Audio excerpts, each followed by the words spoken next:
Graça e paz, meus irmãos. Você sabia o que significa a palavra het? A palavra het em hebraico, transliterado para o nosso português, significa pecado. Mas o que significa essa palavra pecado? Para quem não sabe, o hebraico, ela tem muitas raízes. E essa palavra het, a raiz e transliteração da palavra em português para nosso entendimento é pecado. Mas o que vem a ser o pecado, para nós entendermos melhor, falando na nossa língua, né? Na língua portuguesa? Pecado significa errar o alvo. Isso significa também transgredir a lei de Deus. Então muita gente fala da lei de Deus. Muita gente fala cuidado para não pecar. Né? Cuidado para não transgredir. Então, o que nós vemos por pecado, por transgredir a lei de Deus? Lembrando que Paulo, Shaul, ele era um judeu da tribo de Benjamim. E quando nós lemos as suas cartas, as epístolas de Paulo, Paulo ele estava falando primeiro aos judeus, né, da comunidade, porque a primeira comunidade primitiva, né, que eram chamadas os nazarenos, essa palavra é uma palavra hebraica para quem não sabe, e cristãos, né, vieram a ser os cristãos futuramente.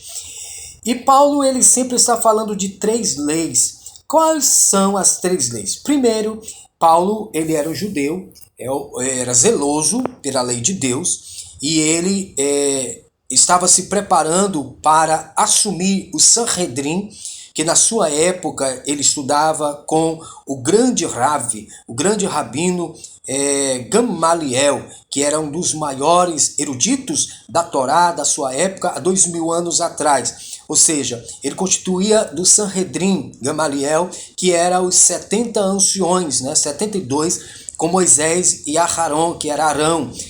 Lembrando aquela passagem lá, quando Deus separou 70 anciões, 70 homens para ajudar Moisés na carga do povo. As cargas, os problemas maiores seriam levados para Moisés e os menores seriam resolvidos ali pelos Rosh, ou seja, pelos cabeças ali, líderes que Deus tinha constituído, que Deus tinha tirado uma porção ali sobre Moisés e colocado ali sobre aqueles homens, 70 anciões. Então, contando com Moisés e Arão, eram 72. Então, nos dias de Gamaliel, né, ainda existia o Sinédrio, porque o templo ainda estava erguido, levantado, e eles cuidavam do sistema jurídico do povo judeu também daquela época. Então, Paulo estava se preparando para assumir também esse grande patamar, né, para assumir ali o sinédrio da sua época. Então ele teve um encontro com Yeshua, com Jesus,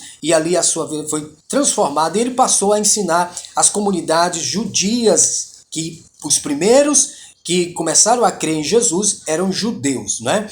Então Paulo, quando escrevia as suas epístolas, suas cartas, ele falava tanto para os judeus, depois ele escrevia também pouco, mas escrevia para os gentios, conhecidos como os goim, né, os das